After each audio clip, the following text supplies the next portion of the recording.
this is Renz and welcome sa aking mini vlog. So for today's video mga idol ay ipapakita ko sa inyo ang naging senaryo dito sa ating drop-off location sa Cainta, Rizal. So yun mga guys, kita nyo naman bumuhos po ang malakas na ulan at maya-maya lang po. A few moments later. Grabe naman, may balat yata sa puwet yung drop-off location natin. Wala pang 5 minutes. Bumuhos yung ulan pero ang taas na ng tubig dito palabas.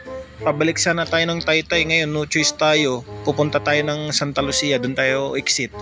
So ayun na nga po mga idol, wala na po tayong ibang choice kundi umexit po palabas ng Santa Lucia. So ayun mga guys, dapat po sana babalik tayo ng Taytay, doon po sana tayo dadaan. Kaso no choice na tayo mga idol, mataas ng tubig doon kaya wala tayong ibang choice kundi lumabas na lang pa Santa Lucia. Hindi ko na nabidyoan yung taas ng tubig dito mga idol kasi napranin tayo doon. So ayun guys, pagdating dito sa Karangalan medyo pupa na po ang tubig kaya medyo nabawasan na po tayo ng kaba. So ayun guys, maraming salamat sa pagsama naman sa video ito na kahit walang kwenta kayo po ay patuloy na sumusuporta. Thank you guys!